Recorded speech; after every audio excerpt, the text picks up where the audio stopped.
everyone, and welcome to our event today, Learning in an Unstructured Group with Dot Clark and Colin Lago.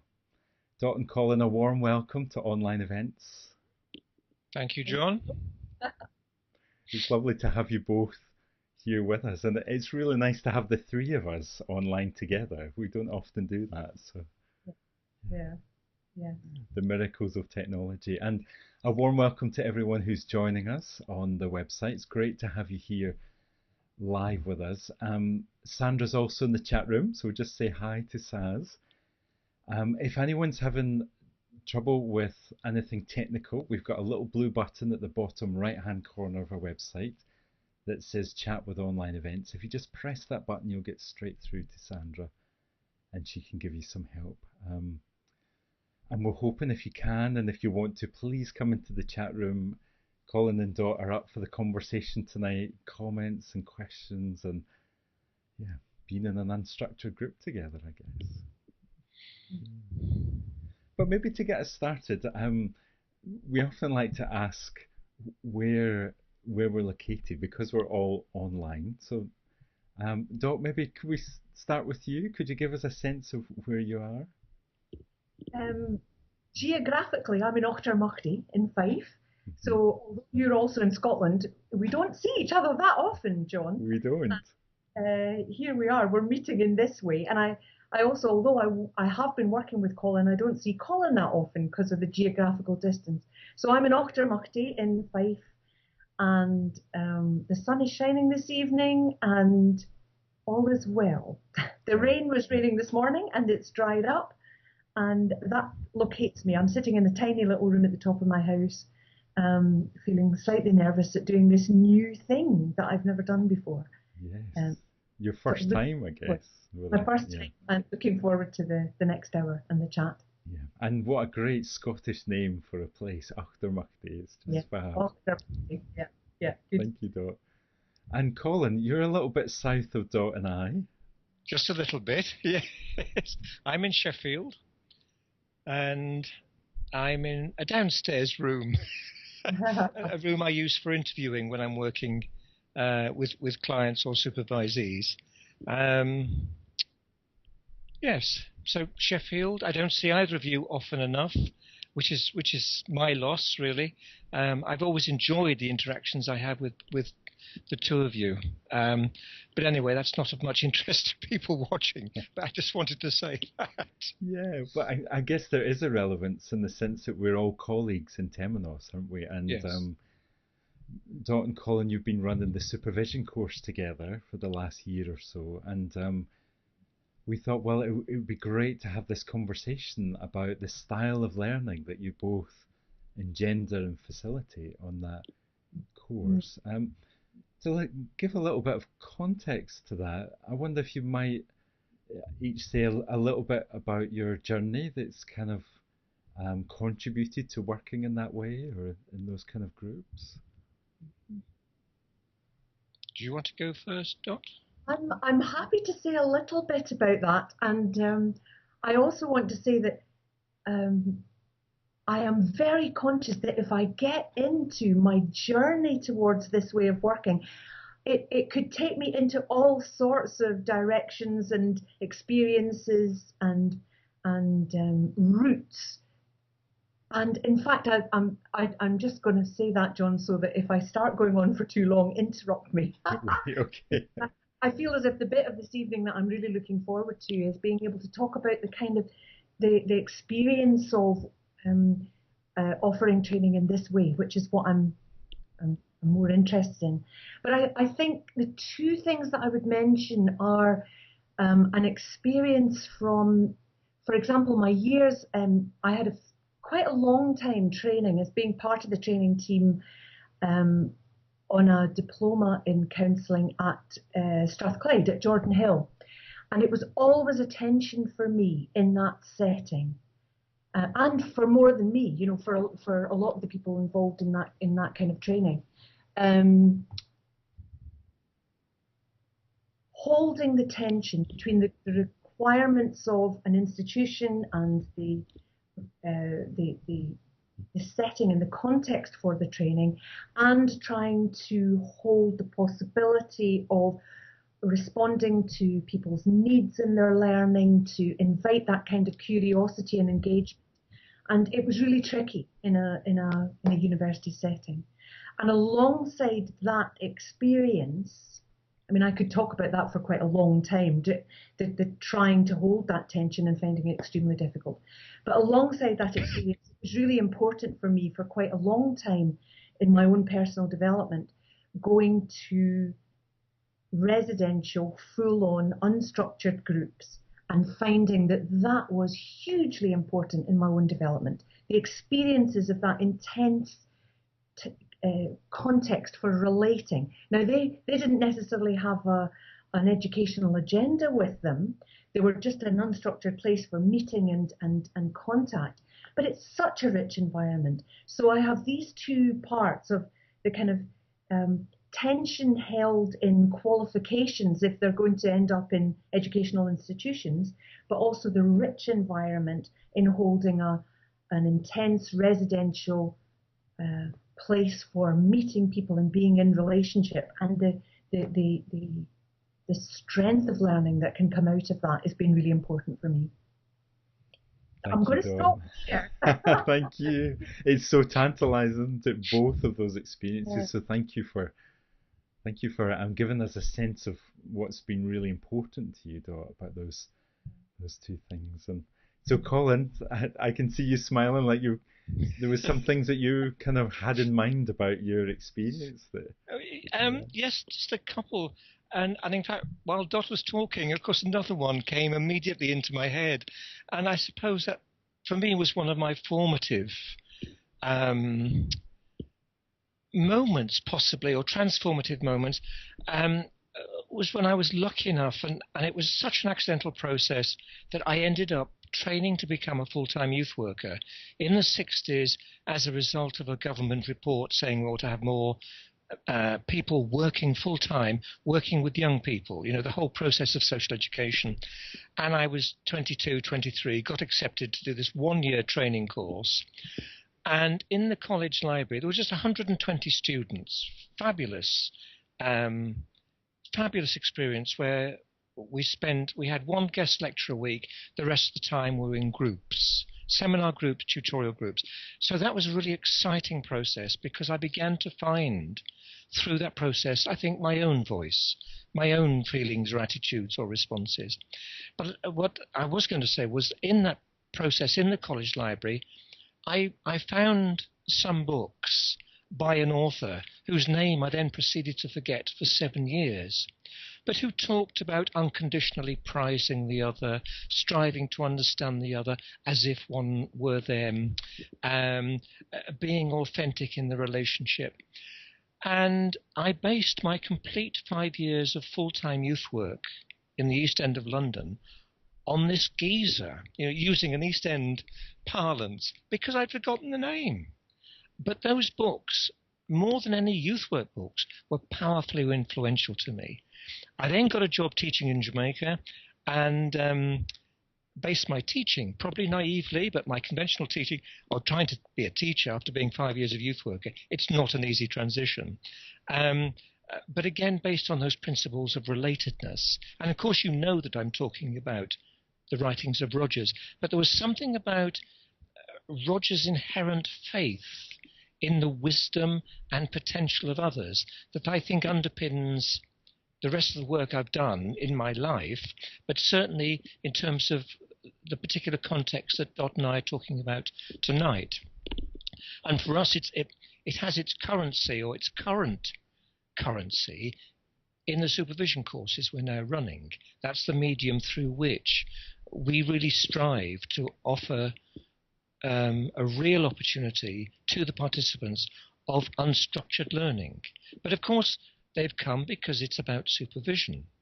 But we really want to involve them in, well, what is it you'd like to think about? What is it you'd like to learn? What should we, and so we start from that principle. I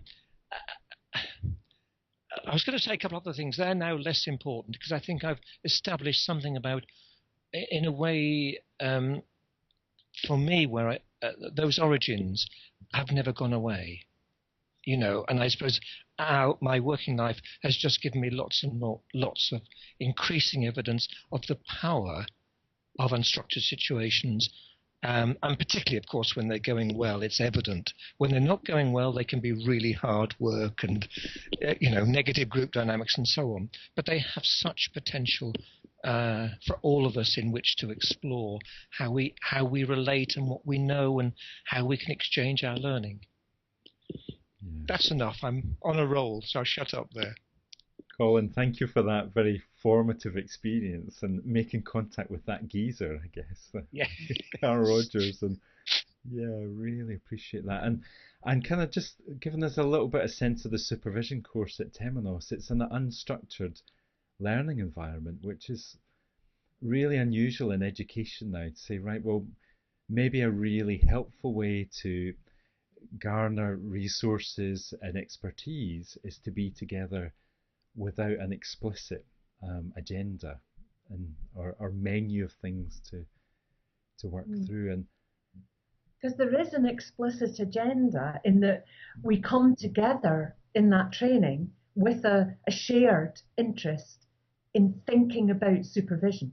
So there is something set there. So part of the richness for me is that people with a fair bit of experience are coming on this training because they're beginning to think about this new form of relating supervision. So we're on a journey right from the beginning, almost before we meet, because of that shared intent. But that doesn't necessarily mean we know where we're going. Yeah, thank you for that, Dot. Yeah, that the agenda is there, but the actual journey and how the group progresses through the course. Yeah, and I mean, we could easily talk about the course, couldn't we, for the whole hour? And I mean, the three of us were also mindful as we're coming on. We're in an unstructured group now. We've not scripted this experience. We're online, I guess, with a bigger group, and of course. So Sandra and I can see the chat room and we can bring questions to you and Colin, and we kind of really want to see where that takes us, what it's like. I would be really interested to hear what people's curiosity is out there about this particular topic, because that's what brings us together here tonight. So anything that comes up, I'd be really grateful to hear, if whatever comes up on the chat room or however the question gets asked. Yeah. And what's fascinating, I was also reflecting on, John, you were talking about the comparison with many educational institutions.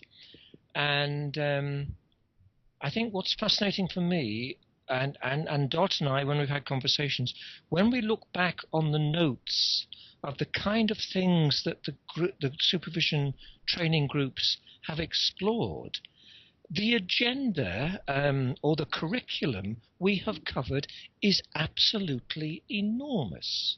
And as Dot says, we are working with fellow professionals. They already have experiences perhaps of supervising and of supervision.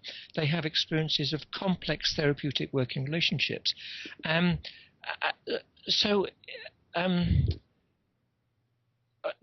This is not a naive group. And having said that, I would also justify that there's such a lot of potential working with children in a similar way, in many ways.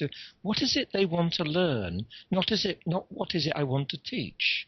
But the point I'm wanting to make, and I've begun to lose it, was very much that when we look at our reflections on what we've covered in the supervision courses that has unfolded naturally through a group process, I believe we've covered everything that any professionally determined course saying the curriculum must be this. We have more than covered the curriculum, but in a manner and at a pace and in a process which engages people directly and their questions directly, often coming out of huge, complex dilemmas.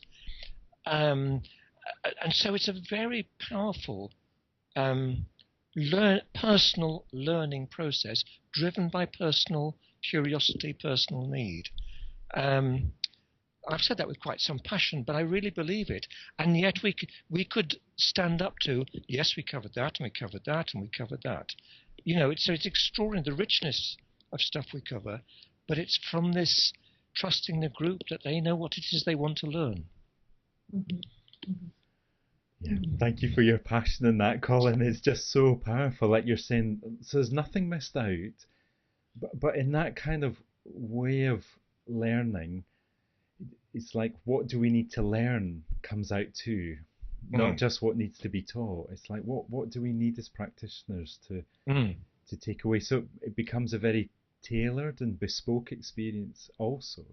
I think that's right. I think Colin's point about the breadth of what we've touched on, the other side of that intrigues me is that there can be a difference between different groups about some the strength of some themes that emerge, for example. I find that fascinating. Like I would say in one group the issue of power was one that came round and round and round. That was a unique, particular theme for that group. But it's not that it didn't come up in the other group, but it was a very kind of particular curiosity about it in one particular group. But also, I think what Colin's talking about is that starting point of trusting that people who come forward with an interest into a context like this are already thinking, where am I with this learning to be a supervisor? What are my wonderings? What are my curiosities? What are my concerns? Like, one of the starting themes that arises very quickly is, what are my responsibilities? Now, that's a good general question, but wow, can you spend a lot of time thinking about that in terms of supervision and exploring what that might mean? Yeah. So it's right there at the heart of what it means to be a supervisor and what needs to be learned. And I want to bring in some comments from the chat room, if that's all right. Let's do a little bit of that. Someone was saying that they started their counselling training about 20 years ago in a self-directed group of 70 people. Oh, wow. Wow. Yeah. Yeah, and the challenge of that and the joy of that. So thank you for that. And the resources of that, the rich potential for the resources that people bring to a group of that size. Wow. Yeah. Fantastic. Yeah. I'm envious of that person's experiencing. It sounds incredible, doesn't it? And I guess, Doc, you're catching something about it can be easy in education to think of the students as all empty, needing to be filled, but 70 people full of life experience and and like that's the exchange that you both are hoping for in the supervision training, that rich professionalism comes to the surface and that people genuinely feel invited in to participate in the climate, because it is a joint learning. Dot and I also learn. Yeah. We're not teaching. We also learn. Yes, we bring some resources and we can respond, or people can look at them, but it is that encouragement for a joint project, and that's the kind of invitation I hope we make well to groups. Yeah. I would say that my thinking is going in two directions as I think about that, and one is the importance of the very initial stages of the creation of that learning environment, like how people arrive, how people are met right from the initial contact, which it's about establishing some kind of atmosphere right from the word go, because it is about contact, the quality of contact that's going to open up to the richness of the resources that each person brings. And what Colin's just said is, of course, my learning is so engaged in that as well. So I just absolutely find this the most stimulating and enjoyable process. And one of my examples of that I thought about for talking about tonight was a moment in one of the groups that we've had, one of the supervision learnings, of really coming to conceptualize supervision as the creation of a space for joint contemplation, to really invite someone to bring whatever they need to supervision, and to be a person that sits, and we plough the ground, we dig over the earth, we explore it together in an act of joint contemplation. I'd never had that conceptualization of it before. I'd never had that thought before. And it felt to me that I was leaving with something hugely important to think about and to absorb and to expand my own understanding, because we'd created that together. So there's two things there. There's how much I learn as part of this, but there's also the attention that's required right from the beginning to set the tone or the atmosphere or the quality of relating that we're endeavouring to create. Yeah, thank you for that, Doc, because I think that catches a question that I'm just noticing in the chat room a few minutes ago. It's just like, this is so different from a lot of the education that happens in institutions. So in quite a practical way, how do you start a group like that? What do you do? I know in the other places I've taught, I've got some PowerPoint, I've got some handouts. What? Yeah. So a practical question, I guess. Colin, I'm very happy to go. Will I? But Go on, go. Well, it's how to start it is to ask what's around, what is around, because there won't just be appetite and curiosity. There may also be bits of apprehension and anxiety. And where I go with that opening question of what is around, what do you bring, what are your concerns about this process, as well as your interest in it, in deciding to come to a group like this, often will start us thinking, or as a group, about our prior educational experience. That they're often, in my experience, is prior experience of an educational setting around that raises anxiety, fears of being evaluated and judged, of not being good enough, of not fitting, of not measuring up to a particular way of education being delivered. Often that is around. So it's not only what's your question coming here about wanting, what's your curiosity about, for example, training to be a supervisor, but what are your own concerns about joining a group where this is the stated educational environment, and what are your apprehensions and worries about that? Yeah, because I guess they're going to be there right at the start as we step into that environment. So let's not sail by them. Yeah. And it's almost like I'm now sitting wondering if that almost has to be invited in and addressed and made explicit in order for a freer endeavour to begin. That has to be acknowledged if it's there. Yeah, we'll be interested to kind of get some feedback from the chat room. If anybody's got some thoughts about that as a starting place. Sorry, Dot. There were things you said. There are several things that I caught me. There is the warmth of welcome, and I've always liked to think that I was welcoming when I was running the courses. Then you and I have been running the courses, but I think there's been an additional quality of welcome with you as well as people arrive the first morning, and it is quite clear they're often quite apprehensive, and quite understandably so. This is a course I'm committing to for 10 days. I don't know anybody. I don't know the trainers. What the hell will happen? They say it's going to be unstructured. Oh my God, that's even worse. And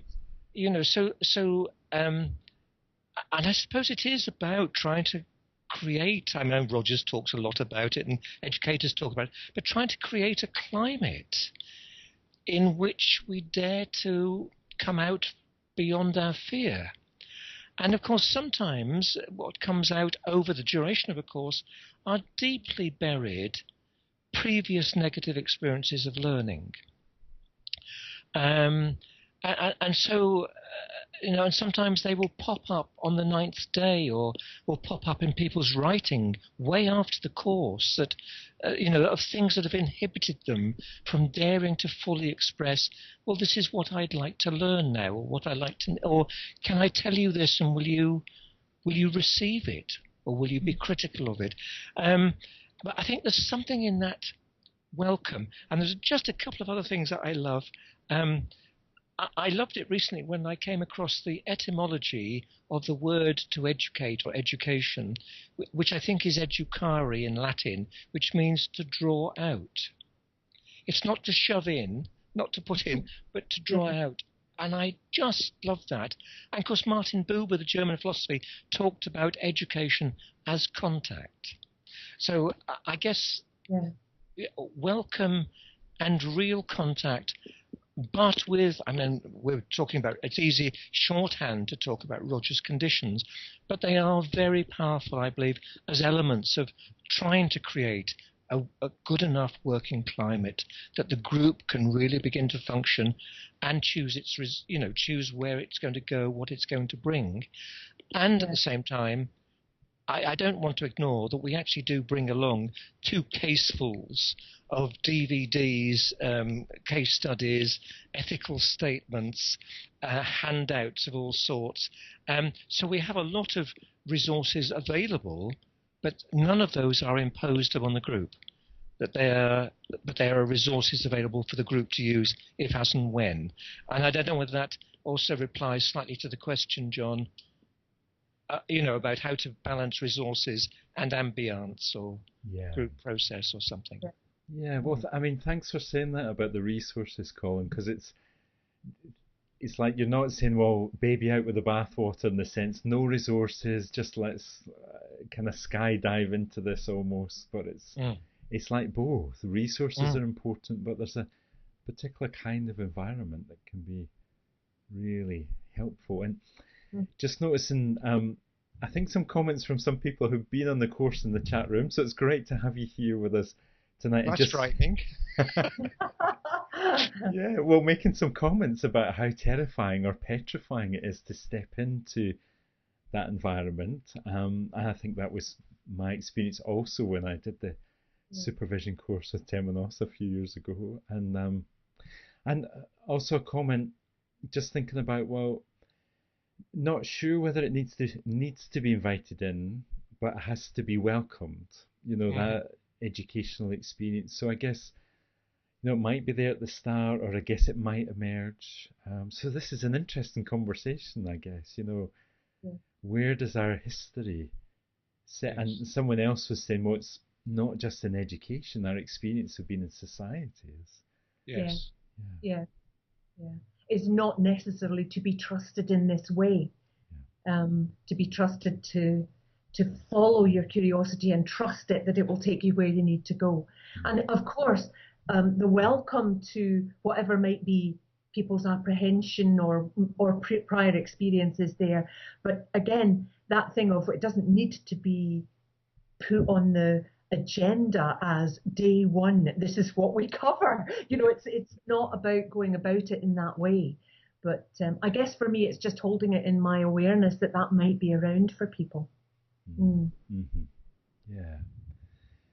Yeah, and there was a comment earlier on talking about the courage of the facilitators in that kind of environment to be able to kind of hold open that space. And Dot, when you say about holding things in mind, I guess that's part of the role that you both hold, that there's lots of things that are kind of around for you both, but it's not necessarily you're going to say, right, and this is what's next, but they're available. Or I need to say here that Colin has the most fantastic range of resources that he has built up over the time of doing this. So I feel as if I really benefited from that. But I have an example in my head of how they came to life in this kind of environment. And it was in one of our sessions with the group, there was a curiosity about different models, different models of theoretical models of what supervision can look like. And Colin happens to have a handout which compares various models. So on that day, there was resources there and people could take them away. The next time we met, it came up again, and we'd all had a look at these resources and these models, and it just kind of grew a bit organically that we kind of got the handouts out and started sort of teasing out, oh, look at this one, and what does that mean, and what might this be like that? And it was, so it's fairly theoretical stuff, but it was like comparing and contrasting these different models and what they made you think of. And the thing that struck me at that moment was, if I had been asked to do a bit of input as a lecturer on a supervision course on comparing supervision models, I would have had all that fun. It's not unadulterated fun, but like that interest and that stimulation of looking at the different models and going, there's a developmental strand there, or there's an educational strand there, or there's something in common here. I'd have had all that enjoyment on my own. I remember saying this at the time. I'd have said, I'd have been sitting here with, in my little lonely study with my books all around me and having a grand time thinking through all of this on my own. I enjoyed it so much better when we did it together. It was like a live process of like bouncing up against each other, sparking off each other. Somebody would say something. The thinking was being done by all of us together. And it was so interesting. And it was, of course, so much richer than one brain would come up with. So much more diverse, and the perspectives were so much wider. So the resources were there, but the live wrestling and chewing and mulling over done together is, it's fun, it's enjoyable. It's much more enjoyable than doing it on your own or simply reading this stuff in a dry theoretical way. Yeah, so that's a lovely kind of description of how it can emerge into the group, be much more fun. And I think my experience of having that experience is like, I'm not so great with books, so the conversation experience of that, or when we're all thinking together, it can bed into me in a much deeper way like that. So yeah, really helpful. Oh, John, there's several things I now want to say, and I shall forget them. But you did start off, before Dot started talking, also raising the issue of courage. Facilitator courage that somebody had mentioned, and it's an interesting thing, because I don't ever see myself as courageous, but it has been wonderful working with Dot, where that between us, I do believe we feel solid enough that we will manage whatever it is that comes up. I hope that's not naive, but it has certainly been our experience and it more than halves the work to be working with another colleague with whom I have absolute explicit and implicit trust to the nth degree, and that is a very profound holder, I think, of the capacity to think, oh, I was going to swear then, but, something's going to come up this morning and I'm frightened to death what it is, or can I cope with negative criticism, or whatever it could be. The kind of preoccupations that the group leader or the facilitator has, or the named tutor or whatever, these are profoundly anxiety-provoking, to the point where, of course, in one's defense against the anxiety, then that open processing and the exploring of the processing just goes awry, goes adrift, or it's suppressed or whatever. And so it's important to hold the commitment to the open learning space, and I have found it immensely helpful when there's two of us working so solidly as a team, even across our differences, that there's something I never doubt about the fact that when we're together, it's very powerful. And if there's something I can't cope with, and I know Dot will, and vice versa. So that's something about managing the role in a way, because it is a role that's up for all sorts of projections and complexities, and those projections sometimes may not be positive, so to withstand those and to manage and still to continue the dialogue, very, very important. Yeah, that makes so much sense, Colin. I guess when we see a facilitator, it's so easy to project so much onto that person, but there's something about the way that the two of you really trust each other that means, like, you bring more than just 1+1, I guess, when you're in that place to kind of stir the environment. It sounds wonderful. Yeah. Oh, and a question, and I think a thinking out loud question from the chat room, whether a solo trainer would be ethical.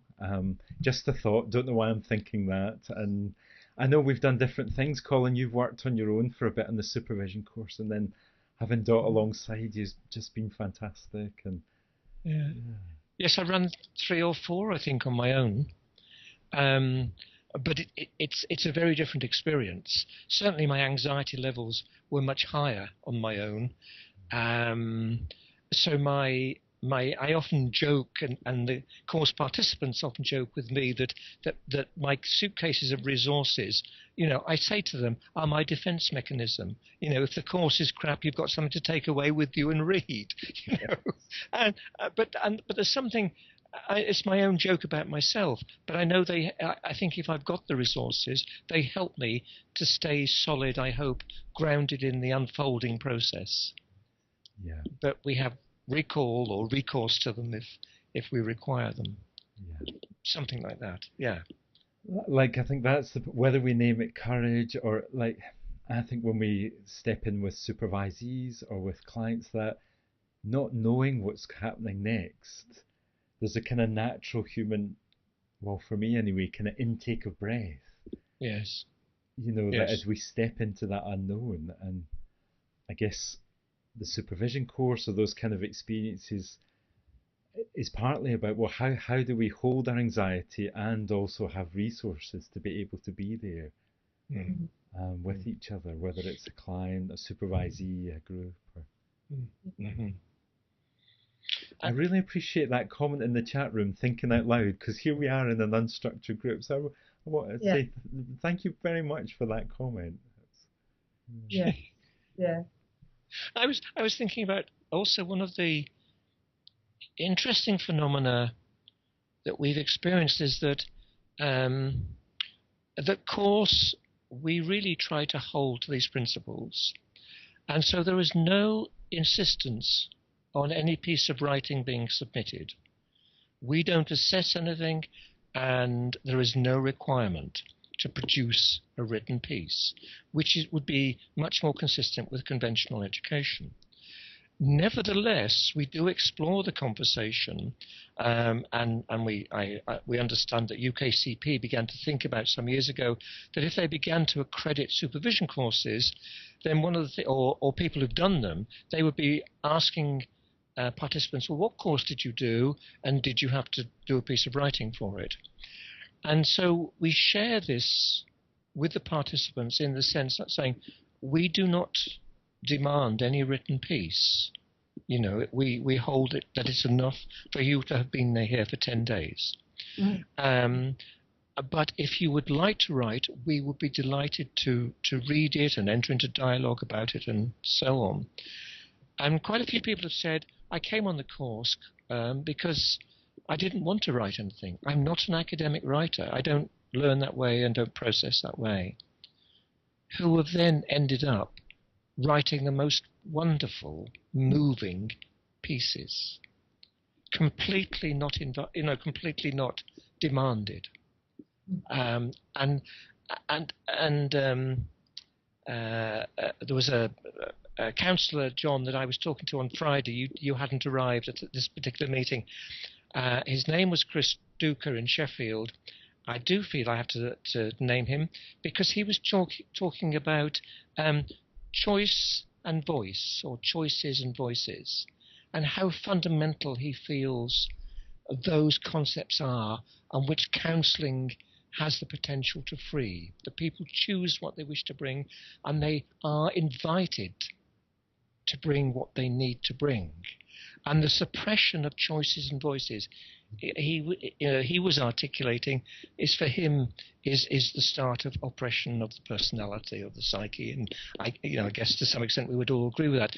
But I just love this notion of choices and voices by Chris Duker, and there's something therefore in the option of writing. People there making a choice. No one requires it, but they have written the most beautiful pieces. Just beautiful. That is so moving. Mm-hmm. Mm-hmm.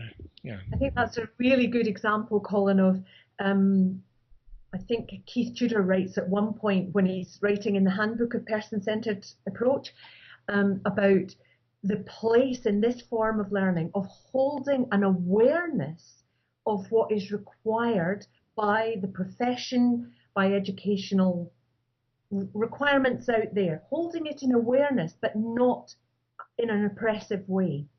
So I think we endeavour to do that in this particular supervision training by saying, think about where you might find yourselves in your profession and give the relevant information, have the relevant information there if this is going to be your supervision training down the road. But it's up to you how you find your way through that tension between these outside requirements and your own internal requirements for learning and development. But that's a tension we all have to negotiate, and that's part of what we hold as well, and to make sure that information is there to be aware of, but not dictating or what's the word? I don't know, just kind of defining what we're trying to do. It doesn't define it, but it's there to think about. Mm-hmm. Yeah, thank you both. That's a lovely description of how that difference in the requirement can release so much creativity and be really resourceful as a professional and just noticed in the chat room someone saying a description of real pieces freely given. Mm-hmm. You know, mm-hmm. the difference of, and you know, and sometimes we do need to write and we kind of need to be on task with that, but the opportunity of being able to freely choose something. And that goes back to the title of Roger's book, Freedom to Learn, that learning takes place in an atmosphere of freedom. And the amazing paradoxes of that people where there is no freedom, and from an experience of there being no freedom, and that certain qualifications have demanded, for example, writing of people who, for them, writing is the last thing they want to do to communicate in a very formal academic way, for example. But give the choice, take away the requirement and open up a freedom. And we've had the experience of someone then saying, this is the first time I've actually wanted to communicate in this way. I've always had to, and I've resisted it, but take away that push-pull of demand and resistance, and something came forward to the delight of that person as well as us. A fantastic experience. Wow, that sounds amazing. I've just had a message from my recording software that it's struggling a bit, so I'm just going to stop it for a moment and start it, because so it's a slight interruption, but I want to make sure that we don't lose any of our conversation. So I'm just going to do that now. And yeah, so we're back recording again. So thank you. I'm fascinated, John, about how recording software tells you it's having troubles. Anyway, Yes. Let's not go into that. An empathic connection to the technology or something. Oh, I'm sure it's very empathic. So you're getting a little nudge in the chat room about with a wink saying, I'm sure there was someone who's written about writing and the person-centered approach, and then kind of going, well, I mean, you, Dot. So, I mean, you have written about this stuff. It's something you're really passionate about in terms of... Well, that goes back a long way. Okay. I think that must be a reference to the book Learning and Writing in Counselling Training. which I wrote with Barry Macmillan way back in the late 90s.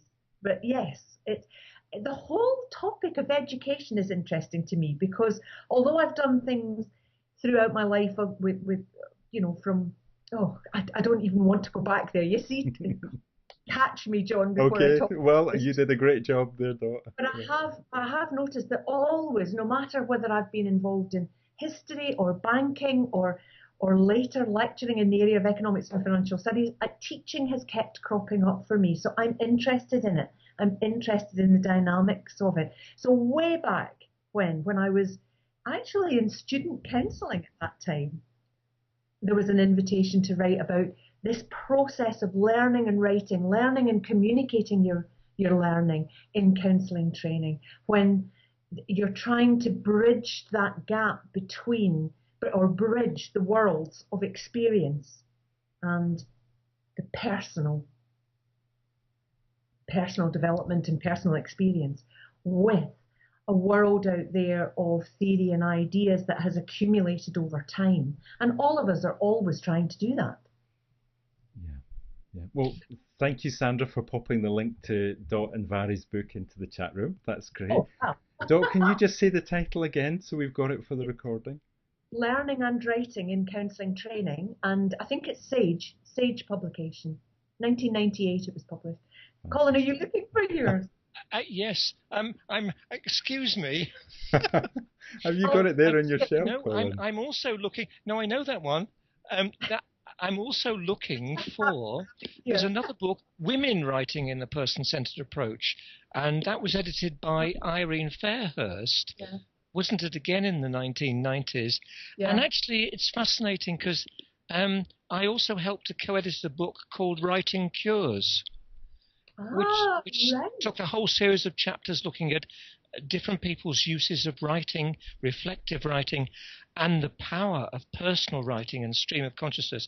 We're going off into another subject here, but there's been some fascinating research done on the symbolization of experience through writing as opposed to art or talking in therapy or whatever. But it's a huge field, but it's wonderful when people can bring themselves to it in a way that they feel comfortable with and they want to, rather than it being impelled, which is the big thing I suppose we're saying here as well. Yeah. That's the tension that we're... Oh, sorry, Dot. Sorry, John. Can I make another point about that and link it back into our experience in these groups? There is something really important to think about pace when we're all together. And sometimes, especially because I get a bit excitable, cooking on gas and going quite fast, there can be times where I get the sense that we have such intense exchanges. There's something really rich. People are chipping in. There's a massive amount of stimulation happening. But one of the things that can happen to me is that I can also notice that I lose it, or I don't get enough chance to digest it. So one of the things that I am quite interested in suggesting at times to a group, which they can say yes or no to, is that when we've been through a kind of curve of excitement, exploring something together, what we might consider doing, what we might think about doing, if there's an appetite for it, is just to settle a bit and write ourselves. Go off for 5-10 minutes, maybe 15-20 minutes. And for individuals, they don't need to write in that time, but to use the time to kind of go, where did I get to there? What did I notice? Is there something that I want to hang on to from that? A change of pace coming out of the kind of intensity that can be present in the group exchange back into a little bit of drawing breath on my own and saying, what happened there? What did I get out of that? What was it? And writing can be part of that.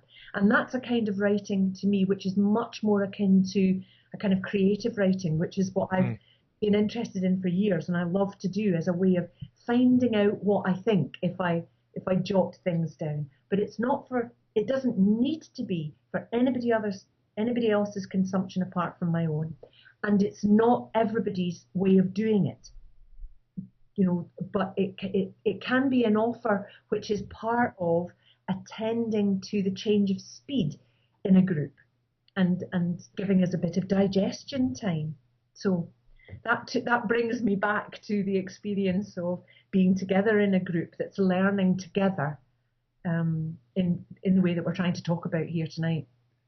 Yeah, yeah, and I think that sounds like a really helpful way. And I guess, Dot, you're saying it's not the only way, but that we can be in that group think and be really stimulated by each other, and also have the experience where we chew things ourselves. And I think it's really lovely that it doesn't have to be one or the other. Like, it can be both, and we can move in and out of each one, and in a way that really matches our learning styles and our. Yeah. Thank you. Yeah. Dot, you mentioned. Oh, sorry, John. You're going to say something? Well, I'm just noticing just a couple of things in the chat room. There's just so much here, isn't there? And we've only got about 9 minutes left. Oh my goodness. Yeah. Where did I go there? So and just someone noticing who'd been in a course and saying that when Colin, you were kind of pressed a bit, you did offer a title to someone. So it's like, and then they were able to do some writing, and that was a really rich experience. Now, a little bit of a tongue-in-cheek exchange. I think this is what's happening about what was that directive, but it's like that to me sounds quite reflexive around, well, what do we need, and sometimes we do need a bit of a structure, and other times we really don't. And so it sounds like you're both not being fundamentalist about not having a structure or something, or yeah. I don't know if that's making sense. No, and it makes sense in my memory, but oh, how interesting. Yes, I mean, I don't remember the details of it, but I guess I was, in my defence, but I don't have to be defensive. I think I tried to come up with something that was open enough that someone could enter into it in their way, but they may not have experienced it like that. But it was an offer, but it was not a thou shalt. I hope it was no, and I understood think in that the vein. participant found it really helpful to have the title, and I just think Yes, in the conversation in the chat room are wondering about. I think there's a really important point in here, John, about this possibility of the unstructured nature of the group becoming another orthodoxy of some sort. Yeah. That there's not going to be any structure at all. I think what we sit with it's that word tension, is what is the learning that's going to meet the needs of the people in this group, and let's negotiate it, and let's keep an eye on it. And so at times there will be questions. I mean, on the whole, it will arise from the exchanges we have, but at times there will be questions about what's the overall appetite about doing some practice together or not. And that takes a bit of negotiation, it takes a bit of debate and discussion, and then it takes a bit of deciding how long and how we do it. Do we split into groups? Do we use the space? Do we come back together? This is not about having no structure. There's not a tyranny of structurelessness here, but it is about trying to keep open to the kinds of forums and structures that will serve the learning needs that are represented right here and right now. Yeah. And Dot, I think on top of that, I'd say, and that is in the context of just a little note I made earlier, the real sense of this is an active process with the invitation to engage. It's not a passive facilitator process. Mm-hmm. It's not sitting back and saying whatever. Whatever. But actually, it is about active engagement too. And I've become more and more aware of that as time has gone on. Yeah. That it's an invitation for us all to be actively engaged and in that negotiation process. Mm-hmm. It's not just sitting back and watching it unfold in front of you, us. Yeah, and well, thanks. We've got a little bit more feedback in the chat room, so thank you for that too, about saying really needing the title and actually kind of pushing you both quite hard to get that. So it's like being just what you both are saying, I guess. That it's like, well, what do I need as a learner here to unfold and to flourish? And I think that's what's so exciting about these environments, and it becomes really bespoke and tailored to each person in the group. That's really not impossible, but harder to do when that menu is set out much more specifically, I guess, is a real opportunity for that. Mm. Yeah. Mm. And just agreeing with what you were saying there, Dot, about not abdicating responsibility for presence and engagement, which takes me back to what you described, Dot, in the group. You'll often go, and that reminds me about supervision, and of course, as a supervisor, we must never abdicate. We must be in there. I was having exactly that thought there, John. I was thinking, of course, this is another of the ways that it does parallel the supervision process, that there's an active engagement going, what are we, like, to go back to the group thing, it's like, what occurred to me there was the importance of really fine listening to what's arising, listening and saying, is there an appetite for this? Is that, and trying to kind of be in relation to what's coming up in a useful and facilitative way. And it's the same in supervision. You're not sitting back and going, oh, just tell me. You're in there and saying, there will be times in supervision where what's looked for is a bit of educational input or encouragement. There will be other times it's about, you look for different things at different developmental stages. You look for different things with different kinds of client experiences. It's very parallel, but it's not passive. The same kind of wide listening. A lot of it is about the kind of attention and attention to what's happening inside yourself in response as well. Yeah, thank you, Dot. Thank you. Go on. Well, and again, another kind of practical question than this. So how do people in a group like this measure the right amount of agenda space and invitation and How do you measure the right amount? Like if you were trying to facilitate a group like this? Yeah, well, I guess that's the same question on both participant, facilitator. How does it get worked out? Or it gets worked out in practice, I guess. Colin, have you've got thoughts? Well, I was fascinated. A participant who did a piece of writing said that one of the things they had found in the process of the course was what their limits of acceptance were of others, and how sometimes they became irritated by others taking too much time. But in deeper reflection on those processes, began to reflect on the experiences that they had had growing up, and the kind of family climate and so on, and began to find a different rationale where they could really listen to somebody that they were at least feeling a bit judgmental of in the process, and more accepting of that person's need to take the time they were taking. And I thought this was a really very powerful piece of personal learning in terms of, that tremendous difficulty we have of judgmentalism, non-judgmentalism, and so on, and getting a sense for her of the sources of some of those irritations. And I guess sometimes, if as facilitators, if things were going on and someone was hugely consuming time, then we would also bring another view of that, or we would offer it to the group what's going on, and as well we would have to bring our